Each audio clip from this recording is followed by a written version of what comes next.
Baik, Assalamualaikum warahmatullahi wabarakatuh. Perkenalkan, nama saya Davira Tozi Amar dari kelas BC 231. Nah, saya dari kelompok 2 dengan materi metode abjad. Metode abjad ini berfokus pada pengenalan huruf individual sebelum menggabungkannya menjadi unit yang lebih besar. Itu merupakan pengertian dari metode abjad. Nah, yang dimana metode abjad adalah salah satu metode tertua dalam pengajaran membaca, yang dimana metode ini mengajarkan membaca dengan memperkenalkan huruf-huruf sesuai dengan individual sebagai unit terkecil, kemudian menggabungkannya menjadi suku kata. Nah, metode pembelajaran ini dimulai dengan memperkenalkan huruf-huruf seperti A, B, C, hingga Z kepada siswa. Nah, skenario pembelajaran yang telah saya buat yang pertama, nah di dalam pembelajaran kali ini awal pembelajarannya itu kita mempersiapkan kegiatan yang menarik untuk siswa-siswa yang berusia yang masih berusia dini seperti kelas 1, kelas 2. Nah, dengan menggunakan metode abjad ini sebagai pendekatan yang interaktif dan menyenangkan untuk mengenalkan huruf-huruf kepada anak-anak.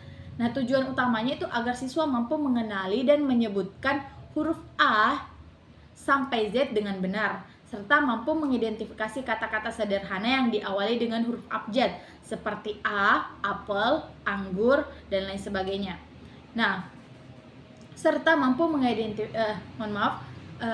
serta kita mengharapkan tuh anak-anak bisa menyusun kata-kata dan merangkainya menjadi suatu kalimat yang sederhana.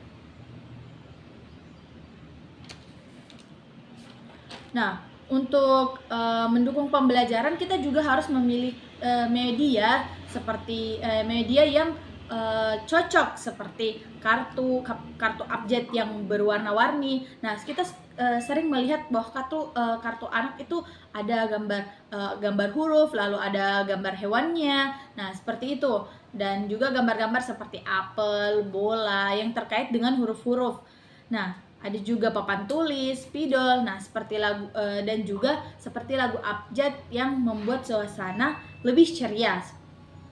Nah, tak lupa juga kita menyediakan lembar kerja dengan gambar sederhana untuk diisi siswa. Nah, ini bisa dijadikan atau ini di akhir pembelajaran sebagai evaluasi. Nah, untuk pendahuluan pembelajaran itu biasanya dimulai selama 10 menit kurang lebih. Nah, di mana kita membuka kelas, menyapa murid-murid, sebelum itu kita membaca doa dan memberikan sedikit ice breaking untuk membuat anak-anak itu semangat. Nah, di sini kita menyapa murid-murid sambil berkata, "Hai anak-anak, hari ini kita akan belajar mengenai huruf-huruf abjad." Nah, siapa yang sudah tahu huruf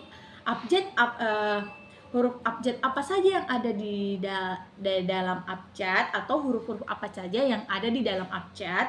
Nah, setelah itu kita akan mendapat respon dari siswa, entah itu mereka mengatakan, tahu ibu, saya ada huruf A, huruf B, dan lain sebagainya. Nah, setelah itu kita mengajak mereka atau anak-anak itu untuk menyanyikan lagu abjad ABCD sebagai ice breaking. Nah, sambil kita bernyanyi, anak-anak akan mulai tertarik dan bersemangat untuk mempelajari abjad itu bagaimana.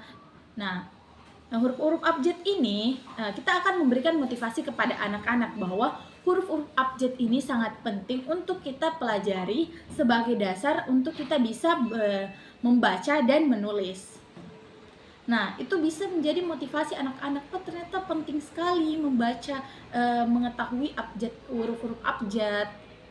Nah, di pembelajaran kita memasuki pembelajaran inti. Nah, di pembelajaran inti itu kurang lebih di sini saya menulis skenarionya selama kurang lebih 25 menit.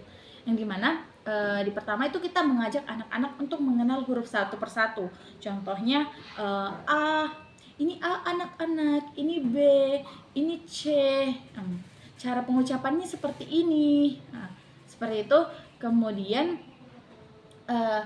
kita memegang kartu, contohnya ini kartu A. sini ada gambar A, semisal contohnya, kemudian bertanya kepada siswa, ini huruf apa anak-anak? Nah, kemudian anak-anak menjawab, A ibu. Seperti itu. Kemudian kita menunjukkan ini benda, entah benda atau gambar contohnya ini pulpen. Ini apa anak-anak? Pulpen ibu, huruf awalannya apa? P ibu. Nah, seperti itu contoh kegiatan yang bisa membuat anak-anak mengetahui abjad itu bagaimana, huruf abjad itu apa saja. Nah, kemudian kita melakukan hal tersebut secara berulang dengan huruf-huruf yang berbeda sehingga A sampai Z itu terpenuhi. Nah, setelah itu kita mulai membagi siswa menjadi beberapa kelompok untuk kegiatan bermain huruf dan kata. Nah, di mana di setiap kelompok itu kita memberikan kartu yang acak. Kartu acak itu bagaimana? Kartu acak itu seperti ada huruf-huruf dan ada gambar, di mana anak-anak akan mengelompokkan gambar tersebut dengan huruf yang sama. Contohnya apel dan huruf A. Apel awalan abjadnya adalah A. Nah, kemudian setelah selesai, setiap kelompok akan menyusun kata dari huruf yang diberikan, lalu menjelaskan hasil yang mereka temukan kepada teman-teman. Nah, di akhir sesi pembelajaran itu kita menutupnya dengan mengajak siswa untuk menyusun kata sederhana di papan tulis, yang dimana misalnya menyusun kata ibu berawal dari huruf I, B, U. Nah, kemudian setelah sebagai bentuk apresiasi kepada anak-anak telah mengerjakan permainan, telah mengerjakan pembelajaran dengan tepat, kita akan memberikan penghargaan kecil kepada setiap kelompok yang paling cepat dan tepat dalam menjawab atau mencocokkan huruf dan gambar yang telah dilakukan tadi secara berkelompok. Nah, sebagai penutup, kita akan menanya kepada anak-anak sebagai refleksi. Nah, anak-anak, huruf apa saja yang kalian sukai hari ini? Atau huruf favorit yang kalian sukai hari ini? Nah, anak-anak akan merespon, oh ibu, saya suka huruf ini, dan lain sebagainya. Nah, menurut saya melalui pendekatan ini tuh kita bisa kita bisa memberikan pengalaman terbaik kepada siswa untuk lebih bahwa belajar itu tidak menakutkan, belajar itu menyenangkan dan membuat kita sebagai guru membuat pembelajaran itu menyenangkan dan interaktif. Siswa menjadi senang dan menjadi interaktif. Nah, sehingga mereka tidak hanya mengenal huruf-huruf abjad, tetapi juga belajar menghubungkan dengan objek nyata di sekitarnya, sehingga pembelajaran dirasa lebih relevan dan bermakna. Nah, skenario ini juga skenario ini sangat fleksibilitas dan bisa disesuaikan dengan kemampuan siswa. Dimana tuh kemampuan siswa berbeda-beda. Ada yang cepat tangkap, ada yang kurang cepat tangkap, atau ada yang hiperaktif dan ada yang tidak suka bermain. Nah, di sini dengan cara ini anak-anak akan lebih mudah mengenal abjad melalui objek sekitarnya.